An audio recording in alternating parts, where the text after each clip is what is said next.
Picture a city that would have dwarfed almost any in Europe at the time. A sprawling metropolis, home to tens of thousands, built not of stone castles, but of massive earthen pyramids that seemed to touch the sky. This was a world of bustling markets, intricate canals, and a powerful influence stretching for hundreds of miles. This was the reality in the Americas, long before Europeans ever arrived. These were America's first empires, centers of immense power, wealth, and mind-bendingly sophisticated culture. But these great empires and their spectacular cities would all eventually fall. Their grand plazas grew silent, their pyramids were swallowed by the jungle, and their people seemed to just vanish, leaving behind one of history's great mysteries. What caused America's first empires to crash? It wasn't one single thing. There was no single villain, no one final battle that ended it all. The real story, the one we're only now piecing together from clues in the earth, is a complex knot of devastating climate change, brutal social upheaval, and a terrifying, invisible enemy they could never have seen coming. This is the story of how great civilizations can be brought to their knees, and it's a warning that feels eerily relevant today. First, we need to bust a myth that just won't die, the idea that these civilizations simply vanished. It's a romantic and haunting image. Entire populations disappearing into thin air, leaving ghost cities as their only testament. But the truth is far more complex and, frankly, more interesting. The people didn't vanish. Recent genetic studies have confirmed what indigenous communities have been saying for generations. They are still here. A study of ancient DNA from individuals at the Maya city of Copan showed a robust, unbroken genetic line from the people who lived during the empire's height to the modern Maya people of today. The collapse wasn't an extinction. It was a transformation. The grand, centralized political systems failed. The massive urban centers were abandoned. But the people themselves, the farmers, the artisans, the families, adapted, migrated, and survived.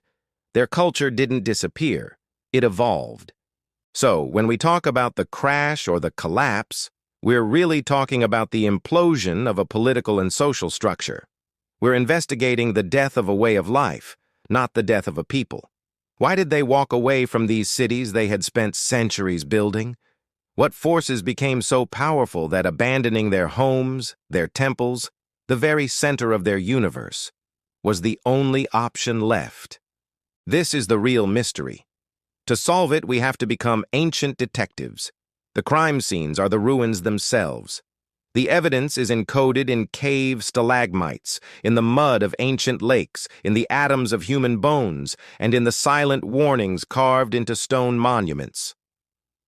The story of the collapse is written all over the landscape, and we're finally learning how to read it. Our investigation begins in the dense jungles of Central America, in a place of towering pyramids and forgotten kings. Long before the Aztecs, the Maya civilization flourished for over 1,000 years across what is now southern Mexico, Guatemala, Belize, and Honduras. They weren't a single unified empire, but a collection of powerful city-states, each with its own dynasty of kings who were seen as divine. They were brilliant astronomers and mathematicians, developing a calendar of stunning accuracy and inventing the concept of zero all on their own. Their cities were architectural marvels. Places like Tikal, Calakmul, and Palenque had towering temple pyramids that broke through the jungle canopy, vast palaces and ball courts for ritual games. At their peak, around 750 CE, millions of people lived in the southern lowlands, in a network of bustling cities and advanced agricultural landscapes. And then, over about 150 years, the whole system just fell apart. The great southern cities were abandoned, one by one. The intricate carving of stone monuments which recorded the deeds of their kings just stopped. Dynasties that had ruled for centuries disappeared from the historical record. By 900 CE, the heartland of the classic Maya was largely empty, its magnificent cities slowly being reclaimed by the jungle. For centuries, the question has haunted everyone. What happened to the Maya? For ages, people guessed at what happened. Endless warfare, mysterious diseases, peasant revolts. But over the last few decades, a new kind of evidence has given us a crucial clue. This evidence doesn't come from a tomb or a temple, but from deep inside the earth. Our first piece of evidence comes from the mud at the bottom of lakes, and more recently, from inside caves. Scientists have analyzed stalagmites, the rock formations that grow slowly on cave floors. By studying the chemical makeup of their layers, specifically oxygen isotopes, they can create a precise year-by-year record of rainfall. It's a climate history written in stone. And what this stone archive tells us is startling. A recent analysis of a stalagmite from Gruta Stabna cave in the Yucatan has given us an incredibly detailed picture of the climate during the Maya collapse. The data shows that between 871 and 1021 CE, the region was slammed by a series of severe, prolonged droughts. These weren't just a few dry years, they were multi-year droughts that hit during the vital summer growing season. The study found 8 droughts that lasted at least 3 years, and 1 catastrophic dry spell that went on for a staggering 13 years. The Maya were master water managers, building complex reservoirs, canals, and terraced fields. But even their best efforts would have been overwhelmed by droughts this bad. Their whole society was built on predictable summer rains for their staple crops: maize, beans, and squash. When those rains failed year after year, the foundation of their world started to crack. Food shortages would have led to malnutrition, making people more vulnerable to any diseases that were around. But drought was only one part of the toxic recipe. This brings us to our second piece of evidence: the monuments themselves. Maya stelae, the carved stone slabs in their city plazas, aren't just art. They're political documents, bragging about kings and their victories. And as the years went on, the carvings show warfare becoming more frequent and more brutal. Archaeological evidence backs this up. We see fortifications being built around cities that had been open for centuries. We find evidence of the violent destruction of rival cities, where monuments were smashed and palaces burned. This wasn't just ritual warfare anymore. It was becoming a desperate fight for survival. Now, imagine these two forces hitting at once. A kingdom is suffering from a massive drought. Its reservoirs are low, its harvests are failing. The king, who is supposed to be a divine link to the gods, can't make it rain. The people are hungry and desperate. And the neighboring kingdom is facing the exact same crisis. Both sides see the other's dwindling resources, their food, their water, their land, as their only way to survive. The result is an explosion of warfare, as each city fights for the last scraps of a dying landscape. You can see how this creates a devastating spiral. War disrupts trade and keeps farmers from their fields, making the food shortage even worse. Armies burn through resources the kingdom can't afford to lose. The constant crisis destroys faith in the rulers. The divine kings, whose authority rested on their ability to bring prosperity and please the gods, couldn't deliver. Their rituals failed, their prayers went unanswered, and their power evaporated. So the Maya collapse wasn't one event. It was a domino effect. Climate change, in the form of catastrophic drought, put unbearable stress on their food supply. That stress fueled intense political instability and vicious warfare. The combination of starvation, war, and a loss of faith in the whole system led people to vote with their feet. They walked away from the great cities, the epicenters of the crisis, and scattered into smaller, more sustainable communities. The system didn't just vanish. It shattered under the weight of a hostile climate and its own internal conflicts. The people survived by letting the old world die. Bataka Section 3. The Northern Metropolis. The Cahokia Enigma. While the Maya cities of the South were falling silent, a new power was rising in the heart of North America. Along the fertile floodplains of the Mississippi River, near modern-day St. Louis, a city unlike any other north of Mexico was born. We call it Cahokia. Around the year 1050 CE, this place experienced what archaeologists call a Big Bang. In an incredibly short time, it went from a village to a sprawling metropolis. At its peak, Cahokia and its surroundings had a population of up to 50,000 people, on par with, or even bigger than, London at the time. It was the political, economic, and religious center of the Mississippian culture, a civilization that stretched across the American Midwest and Southeast. The city's heart was dominated by more than 120 earthen mounds, the largest being Monk's Mound. This colossal structure, built by hand with baskets of earth, is 10 stories tall and covers 14 acres. It's the largest prehistoric earthen construction in the Americas. On top stood a huge building, likely the home of the city's paramount chief, who could look out over his entire domain. The city itself was a masterclass in planning, with a grand central plaza, smaller mounds for other elites, and a series of massive defensive wooden walls, or palisades, that were rebuilt 4 separate times. Cahokia was a melting pot. Skeletons show that as much as a third of its population were immigrants, from different cultures all over the Mississippian world. It was a hub of trade and influence, a beacon of civilization in North America. And then, it emptied out. Around the year 1350, after centuries of power, Cahokia was almost completely abandoned. The plazas fell silent, the mounds grew weedy, and the once bustling city was left to the elements. What could cause such a vibrant, powerful metropolis to just end? Unlike the Maya, the Cahokians left no written records. The clues to their collapse are more subtle. For a long time, the leading theory was an environmental catastrophe, like a massive drought that wiped out their crops. But recent studies have made that picture more complicated. A 2024 study in the journal The Holocene looked at carbon isotopes in the soil at Cahokia. These isotopes are like a signature for the types of plants that grew there.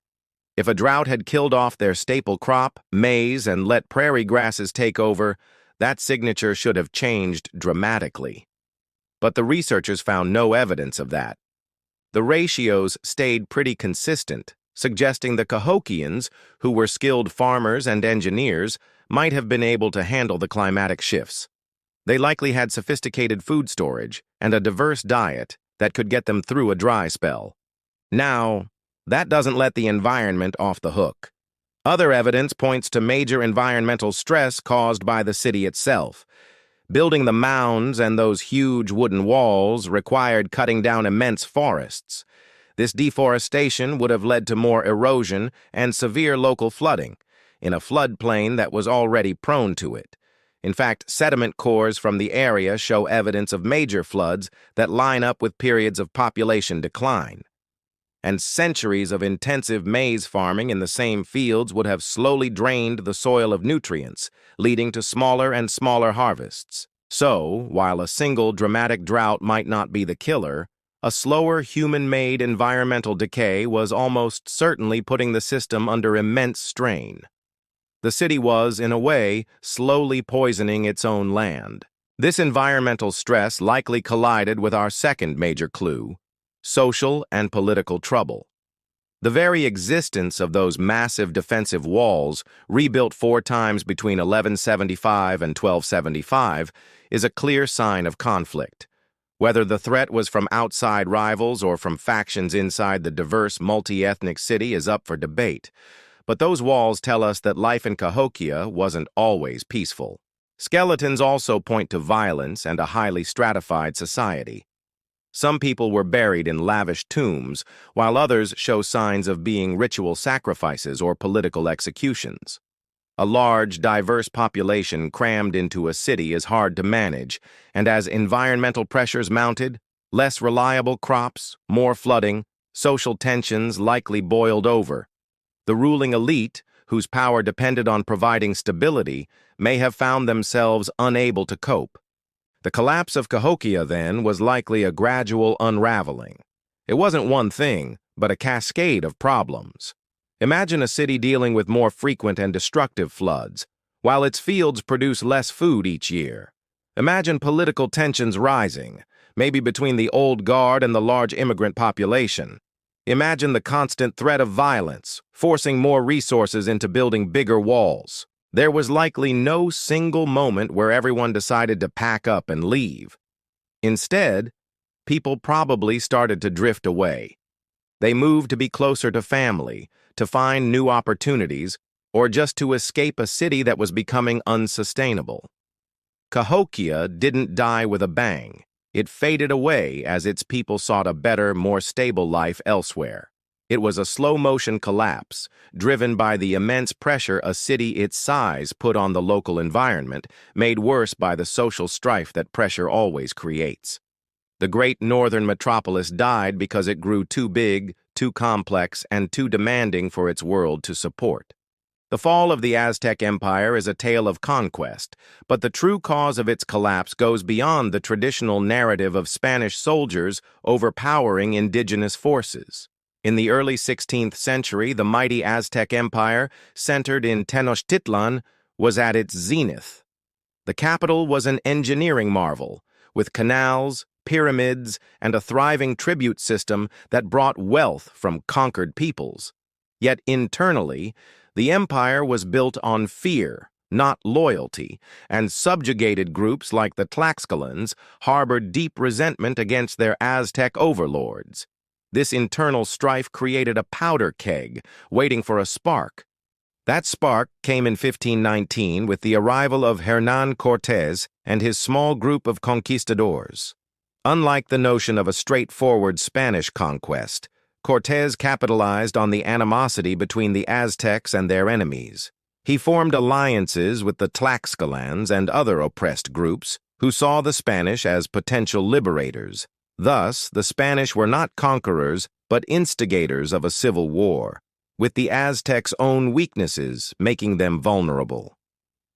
Despite these alliances, the Aztecs were fierce warriors, and the siege of Tenochtitlan was brutal. However, the real devastation came from a weapon that the Spanish had no intention of using: disease.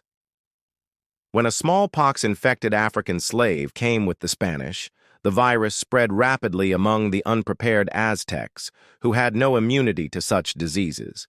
Smallpox decimated the population, killing around 40% of the Central Valley's people in just 1 year. The plague's impact was catastrophic, not only killing civilians but also wiping out the leadership, including Emperor Be, who died from the disease. The empire's military and societal structure crumbled, and the disease ultimately sealed the Aztecs' fate. While the Spanish played a role in the conquest, it was smallpox, a silent and invisible killer, that brought down the mighty empire.